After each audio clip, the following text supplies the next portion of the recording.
जय हिंद दोस्तों, एटीएस में आपका स्वागत है। तो आज है 18 फरवरी। आज हम देखेंगे 18 फरवरी के दैनिक समसामयिकी को, जो हर एक प्रतियोगी परीक्षाओं के लिए अति महत्वपूर्ण है। तो चलिए वीडियो स्टार्ट करते हैं। पहला क्वेश्चन है, प्रधानमंत्री योग पुरस्कार 2025 का आयोजन किस मंत्रालय द्वारा किया जा रहा है? तो इसका करेक्ट आंसर हो जाएगा, किस मंत्रालय द्वारा किया जा रहा है? इसका करेक्ट आंसर होगा आयुष मंत्रालय।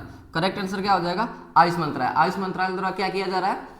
प्रधानमंत्री योग पुरस्कार का आयोजन किया जा रहा है। ये दिया कब जाता है? प्रधानमंत्री योग पुरस्कार दिया जाएगा योग दिवस पर। योग दिवस कब मनाया जाता है? 21 जून को। कब मनाया जाता है? 21 जून को मनाया जाता है। कब से मनाया जा रहा है? ये 2015 से मनाया जा रहा है। 2015 से ये मनाया जा रहा है। 2024 में इसकी थीम क्या थी? 2024 में योग दिवस की थीम क्या थी? स्वयं तथा समाज के लिए योग। स्वयं तथा समाज के लिए योग। स्वयं तथा समाज के लिए योग, ये क्या थी? 2024 योग दिवस की थीम थी। अगला है इसमें, तो आयुध मंत्रालय द्वारा मनाया जा रहा है। अच्छा, आयुध निर्माण दिवस कब मनाया जाता है? आयुध निर्माण दिवस कब मनाया जाता है? आयुध निर्माण दिवस कब मनाया जाता है? 18 मार्च को।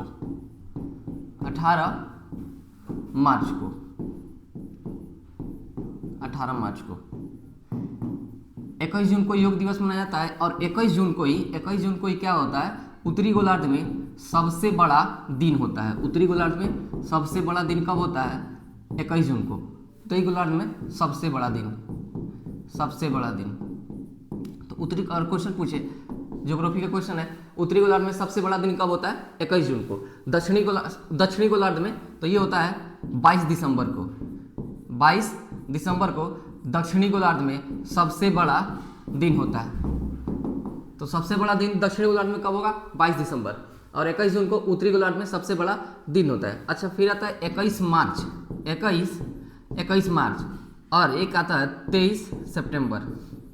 देखिए, 21 मार्च और 23 सितंबर को दिन और रात बराबर होते हैं। प्रश्न आएगा कि दिन और रात बराबर कब होते हैं? 21 मार्च और 23 सितंबर। तो 21 मार्च को बोलते हैं, 21 मार्च को, ये दोनों को क्या बोलते हैं? विषुव। इस दोनों को स्थिति को बोलते हैं विषुव। 21 मार्च और 23 सितंबर को बोलते हैं विषुव। इसका इंग्लिश होता है इक्विनॉक्स। विषुव बोलते हैं। अब इसमें भी 21 मार्च को बोलते हैं बसंत विषुव। देखिए, ये सब प्रश्न बहुत अच्छे हैं। 21 मार्च को बोलेंगे बसंत विषुव और 23 सितंबर को बोलेंगे शरद विषुव। तो यहाँ से क्या क्या क्लियर हुआ? 21 जून को उत्तरी गोलार्ध में सबसे बड़ा दिन, 22 दिसंबर को दक्षिणी गोलार्ध में सबसे बड़ा दिन, 21 मार्च और 23 सितंबर को दिन और रात की अवधि बराबर होती है। इस स्थिति को विषुव कहते हैं। 21 मार्च को बसंत विषुव और 23 सितंबर को शरद विषुव कहते हैं। एक इंपॉर्टेंट और थोड़ा सा पॉइंट लिख लीजिए, जब पृथ्वी सूर्य से नजदीक होती है, सूर्य से नजदीक किस स्थिति को होती है? तो ये होती है कब? 3 जनवरी। इसी को बोलते हैं क्या? उपसौर या पेरीहिलियन। तो देखिए, यहाँ ये बहुत इंपॉर्टेंट क्वेश्चन है। और जब सबसे दूर रहेगा पृथ्वी से, सबसे दूर, तो वो हो जाएगा, कब हो जाएगा? 4 जुलाई। और इसको बोलते हैं अपसौर या एपीहिलियन।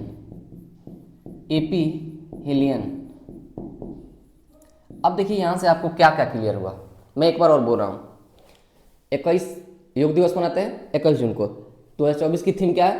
तो 2024 की थीम थी स्वयं तथा समाज के लिए योग। 21 जून को उत्तरी गोलार्ध में सबसे बड़ा दिन होता है। 22 दिसंबर को दक्षिणी गोलार्ध में सबसे बड़ा दिन होता है। 21 मार्च और 23 सितंबर को दिन रात की अवधि बराबर होती है, इसलिए इसको विषुव कहा जाता है। 21 मार्च को बसंत विषुव, 23 सितंबर को शरद विषुव कहा जाता है। 4 जनवरी को सूर्य और पृथ्वी के नजदीक, सूर्य और पृथ्वी की दूरी सबसे कम होती है। इस स्थिति को बोलते हैं उपसौर या पेरीहिलियन। 4 जुलाई को पृथ्वी और सूर्य के बीच की दूरी सबसे अधिक होती है, और इस स्थिति को बोलते हैं अपसौर या एपीहिलियन। तो ये जो जियोग्राफी के कुछ प्रश्न आपके सामने हैं, बहुत अच्छे पॉइंट है। मतलब अगर आप कन्फ्यूजन बहुत ज़्यादा होता है, इसको देख सकते हैं। तो इसका जो सही जवाब हो जाएगा, प्रश्न नंबर फर्स्ट का जो सही जवाब होगा, करेक्ट आंसर होगा, वो क्या हो जाएगा? आयुष मंत्रालय। आयुष मंत्रालय द्वारा प्रधानमंत्री योग पुरस्कार 2025 का आयोजन किया जा रहा है। और ये प्रधान 21 जून को वितरित किए जाएंगे। चलिए अगले क्वेश्चन की तरफ बढ़ते हैं। 2 नंबर क्वेश्चन है,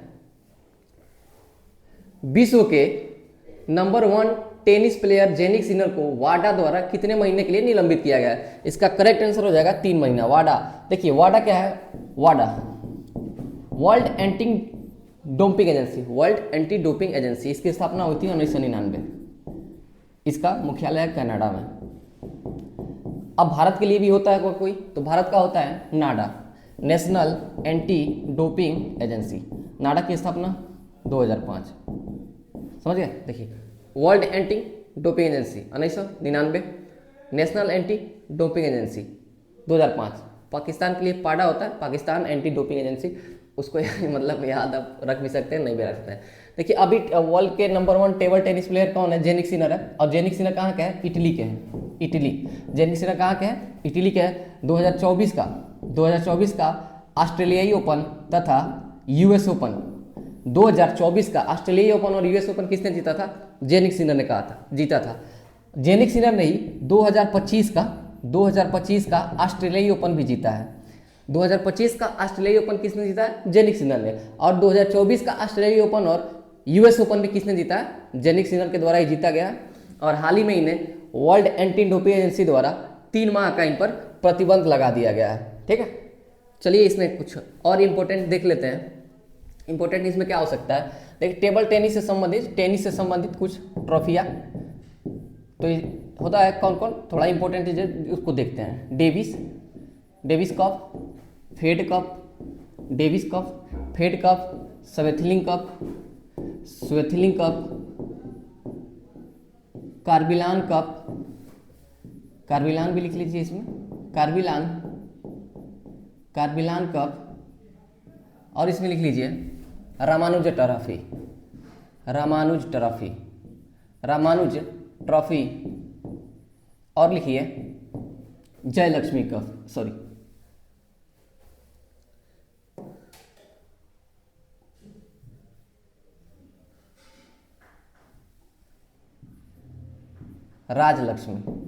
राजलक्ष्मी कप। तो ये टेनिस से संबंधित क्या है? ट्रॉफियां हैं कौन कौन? Davis Cup, Fed Cup, Swaythling, Corbillon, Ramanuj trophy और राजलक्ष्मी कप। अच्छा, वर्ल्ड में सबसे हाईएस्ट अगर लेवल का पूछा जाए टेनिस का खेल होता है, वो होता है Australian open, French open, Wimbledon open और यूएस ओपन। ठीक है, ऑस्ट्रेलिया ओपन को कहाँ खेला जाता है? तो इसको खेला जाता है हार्ड कोर्ट पे। देखिए ये कितना आसान है याद करना, ये प्रश्न बनता है तो फिर गलत हो जाता है। हार्ड कोर्ट पे ऑस्ट्रेलिया ओपन खेला जाता है, यूएस ओपन भी हार्ड कोर्ट पे खेला जाता है, यूएस ओपन भी हार्ड कोर्ट पर खेला जाता है। तो Australia open hard court, US open hard court. French खेला जाता है क्ले मिट्टी पर, फ्रेंच ओपन क्ले मिट्टी पर, किस पर? क्ले मिट्टी पर फ्रेंच ओपन खेला जाता है। और विंबलडन ओपन ग्रास कोर्ट पे।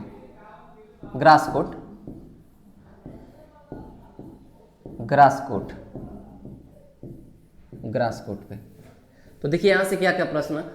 और देखिए सबसे पुराना ग्रैंड स्लैम हो तो सबसे पुराना ग्रैंड स्लैम कौन सा है? तो वो भी विंबलडन ही है। इसकी शुरुआत 1877 से हुई थी। सबसे पुराना ग्रैंड स्लैम कौन सा है? विंबलडन है। इसकी शुरुआत 1877 में हुई थी। ऑस्ट्रेलिया ओपन और यूएस ओपन हार्ड कोर्ट पे खेला जाता है और विंबलडन कहाँ खेला जाता है? ग्रास पे, और विंबलडन ग्रास पे खेला जाता है और फ्रेंच ओपन क्ले मिट्टी पर खेला जाता है। यहाँ टेनिस से संबंधित ट्रॉफियाँ हो गई, टेनिस का इतिहास हो गया, और किस पे प्रतिबंध लगाया? जेनिक सिनर पे 3 माह का लगाया। चलिए अगले क्वेश्चन की तरफ बढ़ते हैं। अगला क्वेश्चन है भारत संयुक्त सैन्य अभ्यास धर्म गार्जियन के 6ठे संस्करण का आयोजन किस देश के साथ कर रहा है? तो धर्म गार्जियन किसके साथ होता है? भारत और जापान के बीच। इसका करेक्ट आंसर हो जाएगा भारत और जापान। धर्म गार्जियन भारत और जापान के बीच हो रहा है। कहाँ पे हो रहा है इसका आयोजन? तो इसका आयोजन हो रहा है वो माउंट फूजी जापान में है, वहीं पे हो रहा है। माउंट फूजी जापान में है, वहीं पे हो रहा है। अच्छा, अभी हाल ही में साइक्लोन हुआ है, साइक्लोन युद्ध अभ्यास कहाँ हुआ है? राजस्थान में। किस किस के बीच? भारत तथा मिस्र के बीच, भारत तथा मिस्र के बीच। राजस्थान में हुआ है, राजस्थान में हुआ है। अच्छा, सिम्बेक्स, सिम्बेक्स युद्ध अभ्यास, भारत और सिंगापुर, भारत तथा, यहाँ पे प्लस कर दे रहे हैं आप लोग, तथा मान लीजिएगा, भारत तथा सिंगापुर। स्लीनेक्स, स्लीनेक्स युद्ध अभ्यास, स्लीनेक्स, तो स्लीनेक्स युद्ध अभ्यास किसके किसके बीच होता है? ये होता है भारत तथा श्रीलंका, स्लीनेक्स, भारत तथा श्रीलंका। तो अभी धर्मगार्जियन का छठा संस्करण जापान के साथ हुआ है। कहाँ हुआ है? जापान में ही, माउंट फूजी में हुआ है। और इसमें देख लेते हैं थोड़ा, दोस्ती, दोस्ती युद्ध अभ्यास बहुत इंपॉर्टेंट है। दोस्ती युद्ध अभ्यास किसके बीच है? भारत, श्रीलंका, श्रीलंका और मालदीव। और इसका आयोजन मालदीव में ही हुआ है, ये भी याद रखने की बातें हैं। दोस्ती युद्ध अभ्यास भारत, श्रीलंका और मालदीव, मालदीव में इसका आयोजन हुआ है। दोस्ती के बाद आ जाते हैं हम खंजर, खंजर युद्ध अभ्यास किस बीच होता है? भारत और किर्गिस्तान, भारत तथा किर्गिस्तान, भारत तथा किर्गिस्तान। डस्टलिक, डस्टलिक किसके किस बीच होता है? भारत तथा उज्बेकिस्तान, भारत तथा Uzbekistan, Uzbekistan, sorry Uzbekistan. Surya Kiran का आयोजन हाल ही में हुआ है अभी, सूर्य किरण। सूर्य किरण कहाँ कहाँ होता है? किसके किसके बीच? तो सूर्य किरण युद्ध अभ्यास भारत तथा नेपाल के बीच होता है, और इसका आयोजन नेपाल में ही हुआ है, नेपाल में ही इसका आयोजन हुआ है, ये भी आप याद रख सकते हैं। डेजर्ट नाइट, डेजर्ट नाइट युद्ध अभ्यास, डेजर्ट नाइट किसके किस बीच हुआ है? भारत, फ्रांस और यूएई, अरब सागर में अभी तुरंत आयोजित हुआ है, इसको भी याद रख सकते हैं। तो जितने थोड़े और लिख लीजिए, लिखिए। ब्रज प्रहार, ब्रज प्रहार किसके बीच होता है? भारत तथा यूएसए, इंडिया तथा यूएसए, ब्रज प्रहार।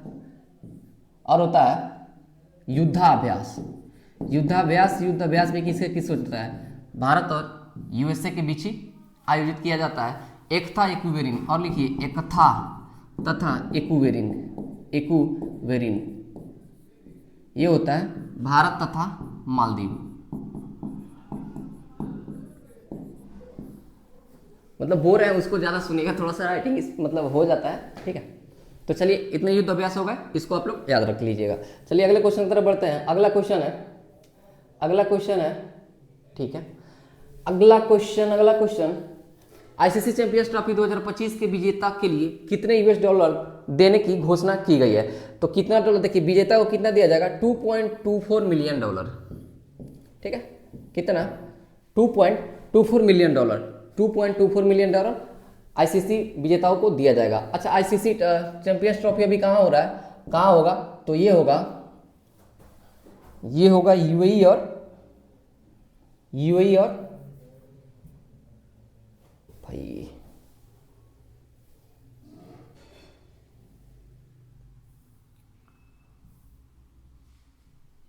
इसका आयोजन होगा अभी यूएई और पाकिस्तान में। कहाँ होगा? यूएई और पाकिस्तान में,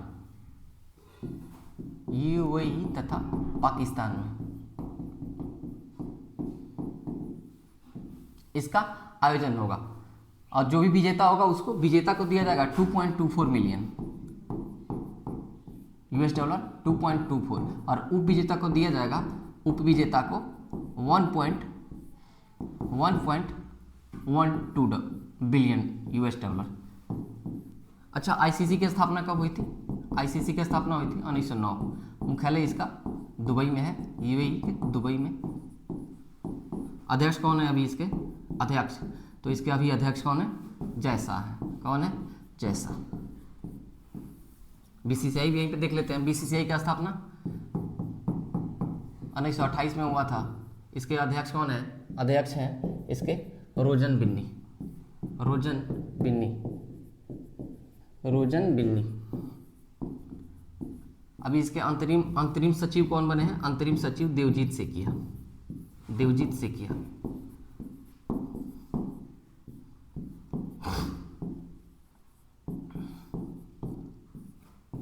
देवजीत सेकिया इसके अंतरिम सचिव बने हैं। 2024 का T20 महिला वर्ल्ड कप किसने जीता है? तो किसने जीता है इसको? न्यूजीलैंड ने। किसने? न्यूजीलैंड ने इसको जीता है। और हराया किसको है? साउथ अफ्रीका को हराया है। और इसका आयोजन कहाँ हुआ? दुबई में। देखिए इसमें क्या याद रखना आपको, 2024 का T20 महिला वर्ल्ड कप किसने जीता? न्यूजीलैंड। किसको हराया? साउथ अफ्रीका को। हुआ कहाँ था? यूएई में हुआ था।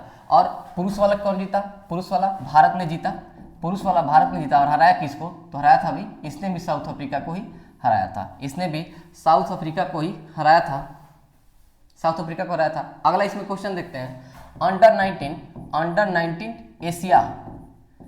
एशिया पुरुष अंडर 19 एशिया पुरुष क्रिकेट का खिताब किसने जीता है? तो ये जीता था बांग्लादेश। किसने? बांग्लादेश। हराया किसको था? भारत को ही। बांग्लादेश अंडर 19 पुरुष एशिया कप क्रिकेट जीत लिया था। और उपविजेता कौन था? तो भारत था। अच्छा, अंडर 19 एशिया महिला। अब देखिए महिला में क्या हुआ, महिला किसने जीत लिया? महिला वाला किसने जीता? तो ये भारत ने जीता। और हराया किसको? तो ये उपविजेता इसका बना था बांग्लादेश। देखिए कितना मतलब बाजी यहाँ पे पलट गया। ठीक है, इसका बांग्लादेश था। बांग्लादेश था। ठीक है, तो अंडर 19 एशिया पुरुष क्रिकेट कप जीता किसने? बांग्लादेश ने पुरुष वाला। हराया किसको? भारत को। और महिला वाला किसने जीत लिया? भारत ने जीत लिया और हरा दिया किसको? बांग्लादेश को। अच्छा, वनडे वर्ल्ड कप 2027 का आयोजन कहाँ होगा? तो ये कहाँ होगा? दक्षिण अफ्रीका महाद्वीप में होगा। याद रख सकते हैं, दक्षिण अफ्रीका। ठीक है, दक्षिण अफ्रीका में आयोजित होगा। 2026 का T20 वर्ल्ड कप कहाँ होगा? पुरुष वाला कहाँ होगा? तो ये होगा भारत तथा श्रीलंका। तो इतने फैक्ट है आपको याद रखने हैं और ये एग्जाम की दृष्टि से अति महत्वपूर्ण है। चलिए अगले क्वेश्चन की तरफ बढ़ते हैं। अगला क्वेश्चन है हाल ही में किसने भारत और अमेरिका के बीच समुद्र में 50,000 किलोमीटर केबल बिछाने की घोषणा की है? तो केबल बिछाने की घोषणा किसने की है? मेटा फेसबुक का ही पार्ट है, फेसबुक का ही है। मेटा ने अमेरिका और भारत के बीच 50,000 किलोमीटर केबल बिछाने की घोषणा की है। इसका उद्देश्य क्या है? तो इसका उद्देश्य है डिजिटल को बढ़ावा देना, डिजिटलीकरण को बढ़ावा देना, बस इसका उद्देश्य है और कुछ नहीं। बढ़ावा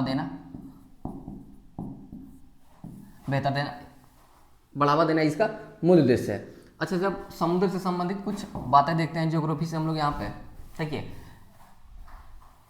जैसे कि ये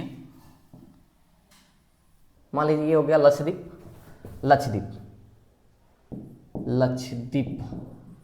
लक्षद्वीप हो गया, अंडमान, ये हो गया निकोबार थोड़ा सा और नीचे आएगा लेकिन चलिए ठीक है। अब देखिए ये जो समझ लिया उसको किसी प्रकार कोई दिक्कत नहीं होगा।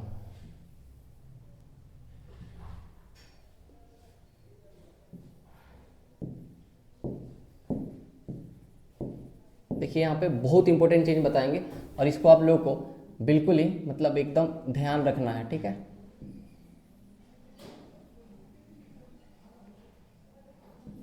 इसको थोड़ा सा ऐसे बना देते हैं। देखिए इसमें क्या क्या आपको याद रखना है वो मैं बता रहा हूँ। सबसे पहले देखिए ये है मालदीव, तो हम यहाँ पे लिख रहे हैं सबसे पहले लिख रहे हैं 6 डिग्री चैनल।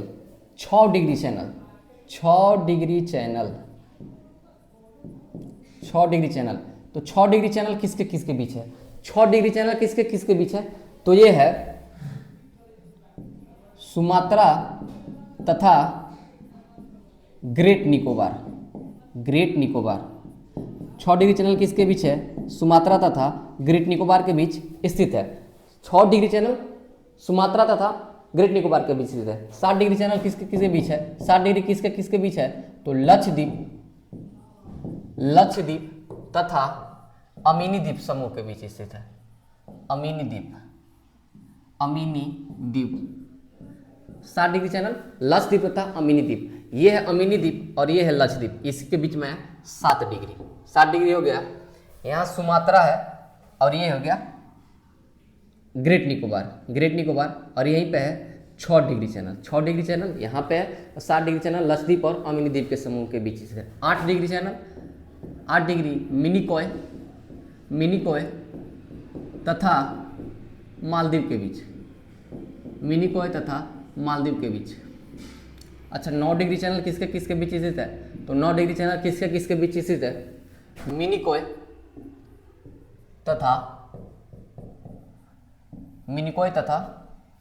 तथा लक्षद्वीप के बीच।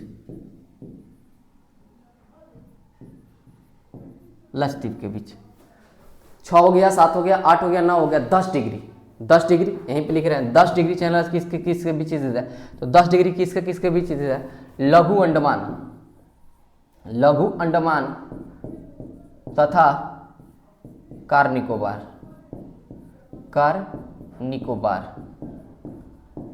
अब एक और बचा है 11 डिग्री चैनल, उसको भी लिख लीजिए। 11 डिग्री चैनल किसके बीच स्थित है? लक्षद्वीप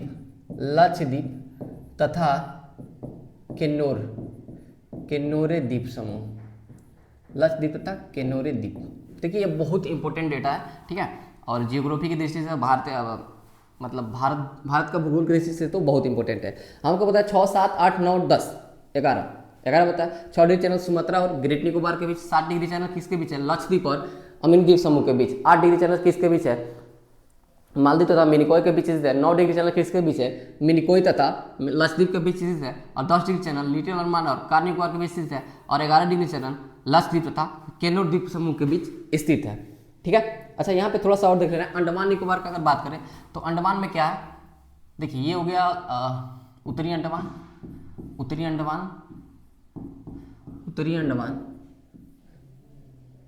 दक्षिणी अंडमान, ये हो गया मध्य अंडमान,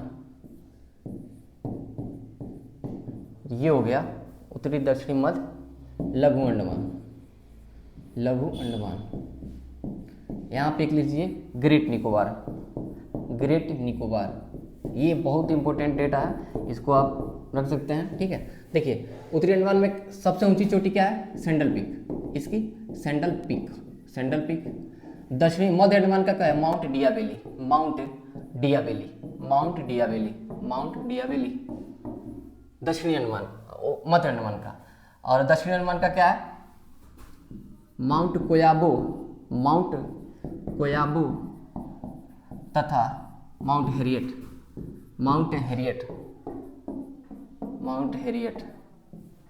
और लघु अंडमान इसका तो कोई ही नहीं, ठीक है। और ग्रेट निकोबार माउंट थुलियर। ये प्रश्न बिहार एसआई के मेंस में पूछा हुआ था। ये सेंट्रल पीक कहाँ पे है?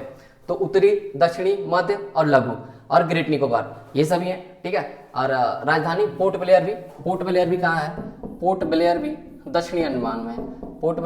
दक्षिणी अंडमान में। अच्छा इन सभी अंडमान में सबसे बड़ा कौन है? मध्य अंडमान है। सबसे बड़ा कौन है? मध्य अंडमान है। बहुत इंपॉर्टेंट डेटा है, आपको याद करना ही पड़ेगा और इसको याद कर लीजिएगा, चाहे जैसे भी हो आप इसको याद कर ले। चलिए अगले क्वेश्चन की तरफ बढ़ते हैं।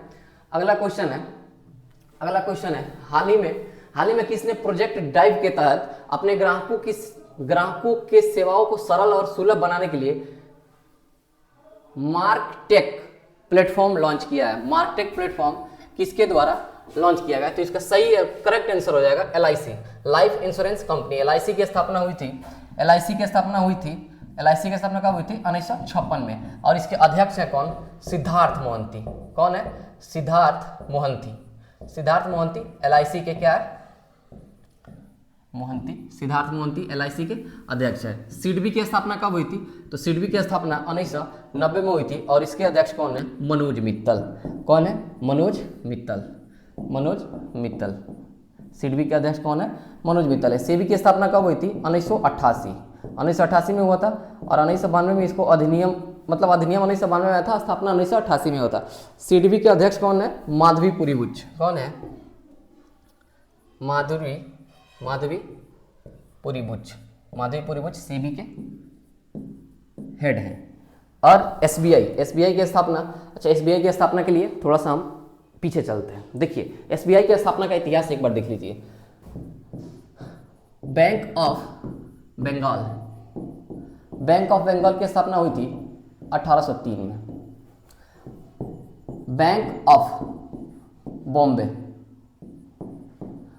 ऑफ बॉम्बे की स्थापना हुई थी 1840 में। और bank of Madras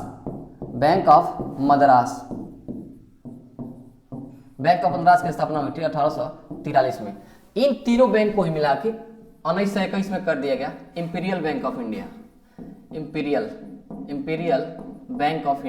imperial bank of India. और इसी को 1955 में कर दिया गया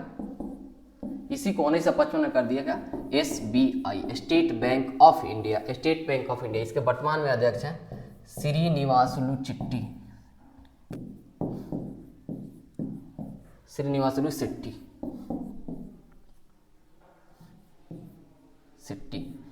वर्तमान में इसके अध्यक्ष है श्रीनिवासुलु शेट्टी। ठीक है, तो bank of Bengal 1803, bank of Bombay 1840, bank of Madras 1843, इसको इसी तीनों को मिला करने से इसमें इंपीरियल बैंक ऑफ इंडिया। और 1955 में इसी का नाम स्टेट बैंक ऑफ इंडिया कर दिया गया था। थोड़ा सा और लिख लीजिए, भारतीय महिला बैंक का स्थापना कब हुआ था? भारतीय महिला बैंक 2013 में। भारतीय महिला बैंक का स्थापना कब हुआ था? 2013 में। और लिखिए क्षेत्रीय ग्रामीण बैंक की स्थापना कब हुई थी? तो इसका हुआ था 1975 में। 1975 में क्षेत्रीय ग्रामीण बैंक का स्थापना हुआ था। Central bank of India CBI नहीं है, सेंट्रल बैंक ऑफ इंडिया, इसका स्थापना हुआ था 1911 में। कब हुआ था? 1911। सेंट्रल बैंक ऑफ इंडिया 1911 में। ICICI बैंक, इसका स्थापना हुआ था 1955 और 1994, दोनों याद रख सकते हैं। 1955 और 1994 दोनों याद रख सकते हैं। इसका नींव पड़ा था 1955 में, स्थापना पूर्ण रूप से हुआ 1994 में। IDBI बैंक भी लिख लीजिए, IDBI, इसका स्थापना हुआ था 1964 में। और एक्जिम बैंक भारतीय आयात निर्यात बैंक इसी को बोलते हैं, इसका स्थापना हुआ था 1982 में। और लिख लीजिए Awadh commercial bank 1881। Punjab national bank 1894, Lala Lajpat Rai ने इसका स्थापना किया था पंजाब नेशनल बैंक का। और एक बैंक छूट रहा है, बैंक ऑफ हिंदुस्तान, इसका स्थापना हुआ था 1770 में। जितना बैंक है सब लिखवा दिए, सबको रट जाओ। ठीक है, चलिए अगले क्वेश्चन की तरफ बढ़ते हैं। अगला क्वेश्चन हाँ, बाफ्टा के लिए बाफ्टा 2025 में बेस्ट फिल्म का अवार्ड किसे दिया गया है? सबसे पहले बाफ्टा की शुरुआत कब हुई थी? 1949 में। British film British award film fair, ऐसे करके, ठीक है। BAFTA British academy film fair award है, ठीक है। बाफ्टा की स्थापना हुई थी 1949 से दिया जा रहा है। और 2025 में बेस्ट फिल्म है कॉन्क्लेव। बेस्ट फिल्म कौन है? कॉन्क्लेव। पायल कपाड़िया की all we imagine as night पीछे रह गई है। इस फिल्म के निर्देशक है पायल कपाड़िया। ये बहुत प्रश्न पूछने वाला है। पायल कपाड़िया की फिल्म गई थी वहाँ पे, लेकिन इसको मिला नहीं। नामित हुई थी भारत की तरफ से, लेकिन मिला नहीं। तो पायल कपाड़िया की फिल्म कौन है? All we imagine as night. The brutalist को क्या मिला? द ब्रूटलिस्ट के लिए देखिए बेस्ट एक्टर का अवार्ड बाफ्टा में बेस्ट एक्टर किसको मिला? Adrian Brody. फिल्म कौन थी इसकी? तो इसकी फिल्म थी द ब्रूटलिस्ट। कौन थी फिल्म? The brutalist. तो बाफ्टा का अवार्ड 1949 में हुआ था। 2025 में बेस्ट फिल्म कौन है? कॉन्क्लेव है। इसका सही जवाब होगा कॉन्क्लेव। और बेस्ट एक्टर है एंड्रियन ब्रॉडी। और फिल्म कौन है? द ब्रूटलिस्ट के लिए। इसमें इतना याद रख सकते हैं। अच्छा, ये कुछ विटामिन का नाम देख लेते हैं यहाँ पे हम लोग, ठीक है। विटामिन ए, विटामिन ए का केमिकल नेम क्या होता है? विटामिन और बस केमिकल नेम देख सकते हैं आप। विटामिन ए का होता है रेटिनॉल। क्या होता है? रेटिनॉल। रेटिनॉल विटामिन ए का रासायनिक नाम होता है। विटामिन बी का रासायनिक नाम, विटामिन बी का, या इसी को बोलते हैं B1B इसको, तो ये होता है थायमिन। क्या होता है? थायमिन। थायमिन हो गया, थायमिन हो गया, ठीक है। अच्छा, विटामिन B2 का रासायनिक नाम क्या होता है? विटामिन B2 इसका होता है riboflavin. Riboflavin, vitamin B2 riboflavin. Vitamin B3 नियोसिन। भाई बहुत इंपॉर्टेंट है, इसको आप लोगों को याद रखना ही है। Vitamin B3 niacin. Vitamin B5 pantothenic acid. Pantothenic acid, pantothenic acid. Vitamin B6 pyridoxine. क्या नाम है? Pyridoxine. Vitamin B7 biotin. Vitamin B9 folic acid. Folic acid, folic acid, folic acid. Vitamin B9, vitamin B11 इसका होता है salicylic acid. Salicylic acid, salicylic acid. और vitamin B12 last बच्चा, इसका होता है साइनोकोबालामिन। इसमें कोबाल्ट पाया जाता है, साइनोकोबालामिन, साइनोकोबालामिन। विटामिन सी का एस्कॉर्बिक एसिड, एस्कॉर्बिक एसिड। अच्छा, विटामिन डी का केमिकल नाम क्या होता है? विटामिन डी का केमिकल नाम क्या होता है? कैल्सीफेरॉल, कैल्सीफेरॉल विटामिन डी का। इसमें भी होता है विटामिन D2, ये भी लिख लीजिए, Ergo calciferol, Ergo calciferol, Ergo calciferol. और विटामिन D3 का नाम होता है कैल्को कैल्सीफेरॉल, कैल्को कैल्सीफेरॉल। विटामिन डी हो गया, और यहाँ पे ई भी लिख लीजिए। तो विटामिन ई का रासायनिक नाम होता है, विटामिन ई का टोकोफेरॉल, टोकोफेरॉल। और विटामिन के का रासायनिक नाम होता है फिनोक्विनोन, फिनोक्विनोन। विटामिन केवल बी और सी जल में घुलनशील है। वाटर सोल्यूबल कौन है? विटामिन बी और सी। बाकी ए डी ई के वसा में घुलनशील होते हैं। विटामिन बी और सी जल में घुलनशील होते हैं, और ए डी ई के वसा में घुलनशील होते हैं। ये बहुत इंपॉर्टेंट है, इसको आप याद रख सकते हैं। चलिए अगले क्वेश्चन की तरफ बढ़ते हैं। अगला क्वेश्चन है, 8वां नंबर क्वेश्चन है, 8वीं भारतीय सागर सम्मेलन 2025 का आयोजन कहाँ किया गया? तो इसका कहाँ किया गया है? तो इसका सही आंसर जगह ओमान के मस्कट में। कहाँ किया गया? ओमान के मस्कट में, ओमान के मस्कट में। अच्छा, मनीला फिलीपींस की राजधानी है, फिलीपींस की राजधानी है। और अंतर्राष्ट्रीय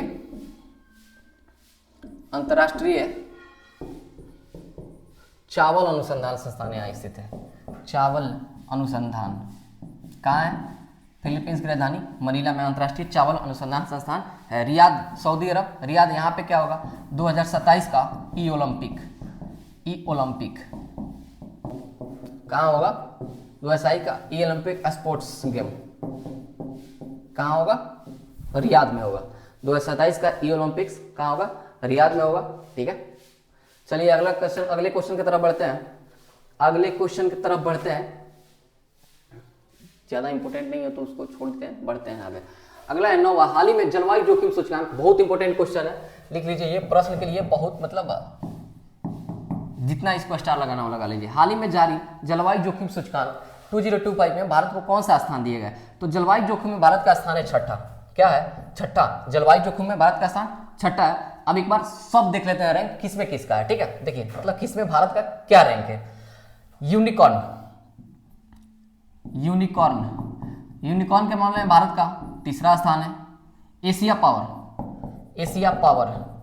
पावर में कितना है भारत का स्थान? ये भी 3 है। पहला अमेरिका, दूसरा चीन, तीसरा भारत। ठीक है,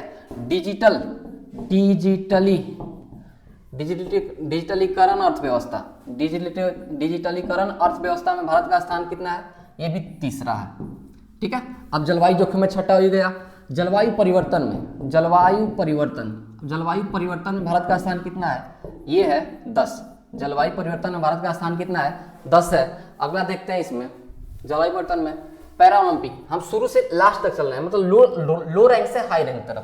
पैरा ओलंपिक में भारत का स्थान, पैरा ओलंपिक में भारत का स्थान, तो पैरा ओलंपिक में भारत का स्थान कितना है? 18। टोटल 29 मेडल के साथ भारत पैरा ओलंपिक में 18वें स्थान पर था। यात्रा और पर्यटन सूचकांक, यात्रा पर्यटन सूचकांक WEF विश्व आर्थिक मंच जारी करता है, इसमें भारत का स्थान कितना है? 39। बौद्धिक संपदा सूचकांक, बौद्धिक संपदा सूचकांक में भारत का स्थान क्या है? तो भारत का स्थान कितना है? 42। नेटवर्क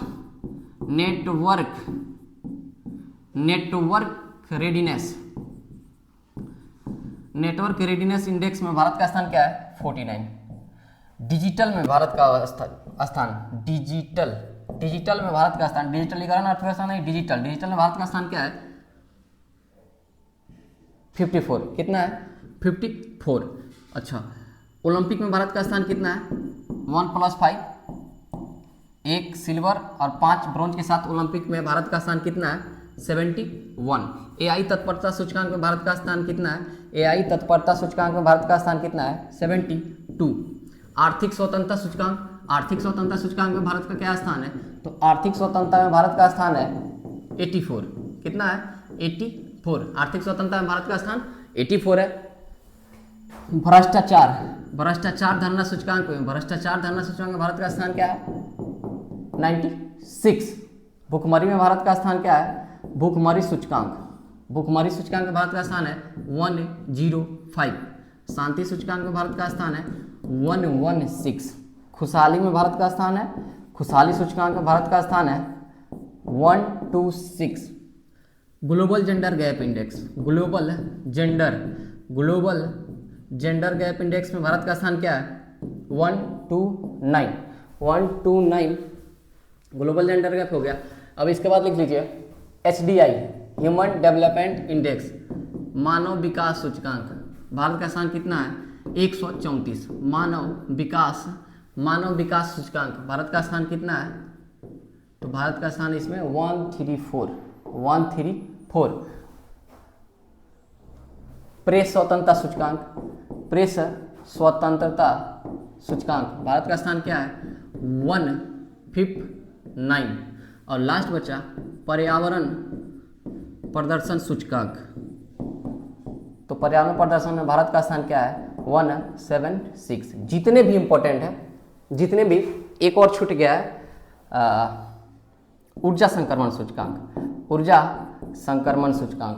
तो इसमें ये भी जारी कौन करता है? WEF, वर्ल्ड इकोनॉमिक फोरम, विश्व आर्थिक मंच जारी करता है ऊर्जा संक्रमण सूचकांक। और इसमें भारत का स्थान क्या है? इसमें भारत का स्थान वर्तमान में कितना है? 63 है। जितने भी इंपॉर्टेंट है सब आपको लिखवा दिया मैंने। चलिए अगले क्वेश्चन की तरफ बढ़ते हैं। अगला क्वेश्चन है 10 नंबर क्वेश्चन है। 10 नंबर, विश्व सरकार शिखर सम्मेलन 2025 भविष्य की सरकारों का निर्माण, इस थीम है इसका, ये इंपॉर्टेंट है थोड़ा।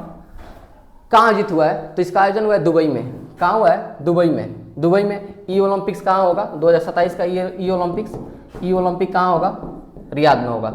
इसको भी याद रख सकते हैं। ठीक है, चलिए अब हाल ही में थोड़ा सा देख लेते हैं G20 का बैठक 2023, 2024, 2025 और यहाँ पे आप लिख सकते हैं 2026 कहाँ होगा। देखिए 2023 में इंडिया में हुआ, 2024 में ब्राज़ील में 2024 में हुआ था। 2025 कहाँ होगा? साउथ अफ्रीका के जोहान्सबर्ग में होगा। कहाँ? जोहान्सबर्ग में 2025 का G20 का आयोजन होगा। और 2026 होगा USA में, अमेरिका में होगा 2026 में। देखिए 2023 का कहाँ हुआ? इंडिया में हुआ G20 का शिखर सम्मेलन, 2024 का ब्राज़ील में होगा, 2025 का साउथ अफ्रीका के जोहान्सबर्ग में होगा, 2026 का USA में होगा। SCO 2024 कहाँ हुआ? SCO 2024 कहाँ हुआ? अस्ताना, कजाकिस्तान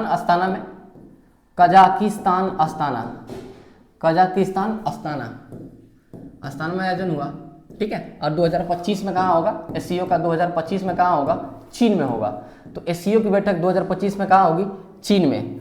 अच्छा आसियान, आसियान की बैठक 2024 में कहाँ हुई है? लाओस। 2024 आसियान लाओस में हुआ था। और 25 में कहाँ होगा? 25 में कहाँ होगा? Malaysia, Malaysia. ब्रिक्स, अब यहां ब्रिक्स को भी देख लेते हैं। ब्रिक्स, ब्रिक्स, ब्रिक्स कहाँ हुआ है? तो ब्रिक्स, ब्रिक्स 2024 कहाँ है? रूस के कजान में, रूस के कजान में हुआ है। और 2025 ब्रिक्स कहाँ होगा? ब्राजील में होगा।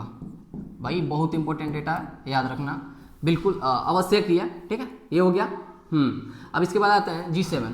तो G7 2024 कहाँ हुआ? पुगलिया, इटली में। पुगलिया, इटली, पुगलिया इटली में हुआ है।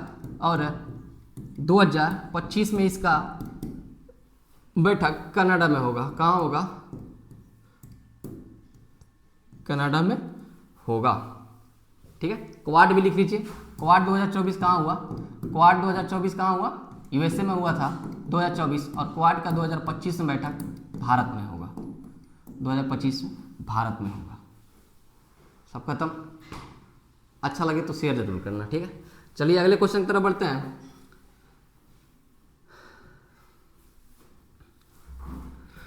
Global best M government gold award 2025 जीतने वाले भाई बहनों का संबंध किस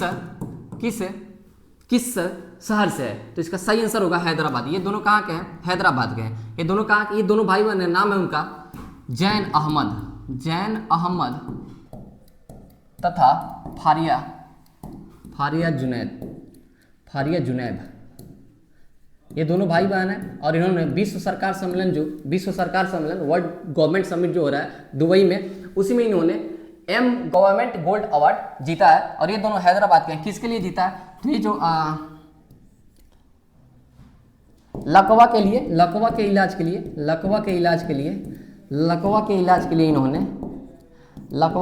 के लिए मॉड्यूलर विकसित किया है। इसी के लिए लकवा के इलाज के लिए इन्होंने एक मॉड्यूलर विकसित किया है। इसी के लिए इन्हें क्या मिला है? एम गवर्नमेंट में गोल्ड अवार्ड दिया गया है। और दोनों हैदराबाद के हैं, ठीक है। बेंगलुरु में अभी क्या हुआ है? अंतर्राष्ट्रीय महिला सम्मेलन कहाँ हुआ है? बेंगलुरु में। अंतर्राष्ट्रीय महिला सम्मेलन कहाँ हुआ है? बेंगलुरु में हुआ है। और एयर एक्सपो भी कहाँ हो रहा है? बेंगलुरु के यलहंका एयरपोर्ट पे हो रहा है एयर एक्सपो, ठीक है। हैदराबाद में क्या है? हैदराबाद भारतीय डायनामिक्स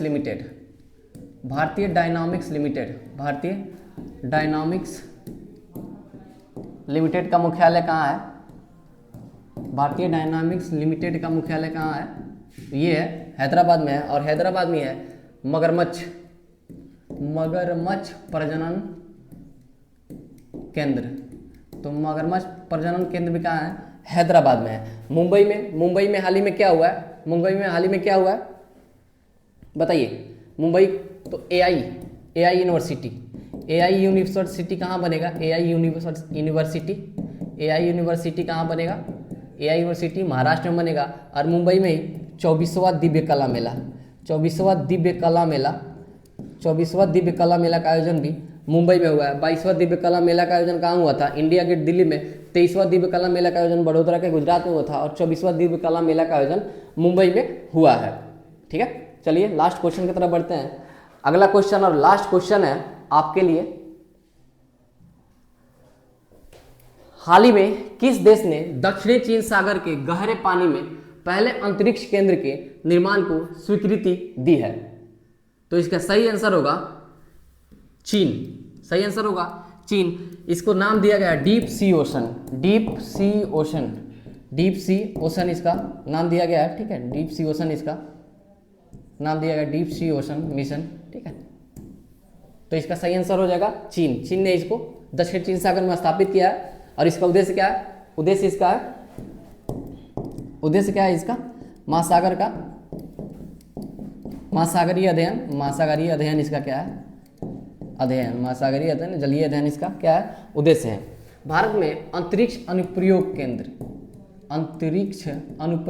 कहाँ है? अंतरिक्ष अनुप्रयोग केंद्र कहाँ है? अहमदाबाद में। कहाँ? अहमदाबाद।